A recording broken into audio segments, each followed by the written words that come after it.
presence at the Capitol and won't acknowledge that he lost an election. No, I don't understand how the United States, which regularly objects to elections taking place in other countries, Pakistan, Russia, Hong Kong, Taiwan, regularly engages in criticism of other countries' elections. What is Senator Hawley or Senator Cruz going to say when Vladimir Putin says it's interesting that you're faulting us for this because you yourself objected to an election and you yourself helped inspire an armed insurrection on Capitol Hill? You're exactly right. And the notion of consistency and clarity of message and purpose is unfortunately so far behind us with these issues.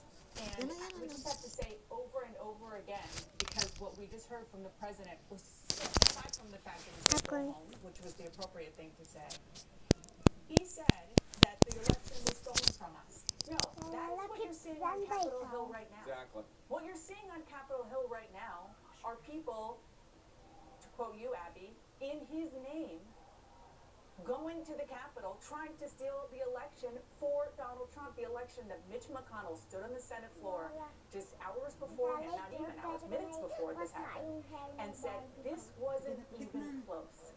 This wasn't even close. Donald Trump didn't even come close to winning this election. That is the reality. That is the top Republican in the United States Senate saying that, and saying it for a reason.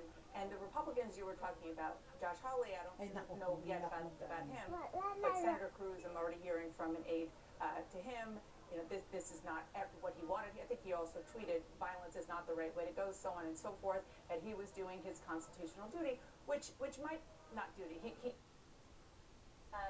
Good news for the Democrats today has gotten more promising in terms of the Biden agenda, but we seem so... Democrats in the past, and you've pointed this out, have objected during this process, but they haven't done it at the behest of a candidate who refuses to concede the gulf between... but still maintains that this election was stolen. Stay with us.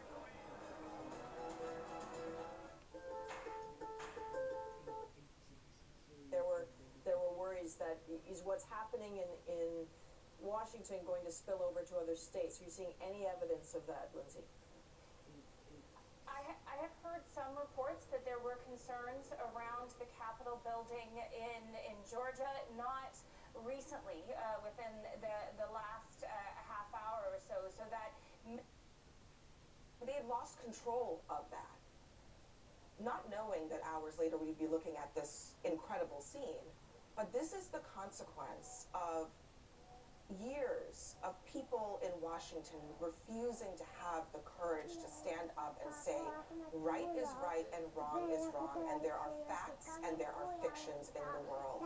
And there was a time in this town when the differences between the two parties were about policy, they were about taxation, they were about the role of government. Now the differences between the two parties are about who believes in facts and who doesn't. That should not be the case, but that is what we are dealing with right now. And I know, because I talk to Republicans all the time who privately will say that they want to get back to that time where they were talking about things that really mattered, but they can't because they have nurtured this monster and now it is devouring them. Ulysses S. Grant said in 1861, there are now but two parties, patriots and traitors. And it is time for the Kevin McCarthys and the Josh Hawleys of the world to decide which party they're in. I have my idea about what that might be. Anderson? Jake, thanks very much. We say that in the midst of all of this horrendous news that's going on here in Washington, something that none of us ever expected we would see in the nation's capital. I just want to make it official right now. CNN cannot project that the Democrats will be the majority in the U.S. Senate. John Ossoff, the Democratic candidate in Georgia, he is defeating David Perdue, the Republican candidate. Earlier, we projected that the Democrat Raphael Warnock will beat Kelly Loeffler, the Republican.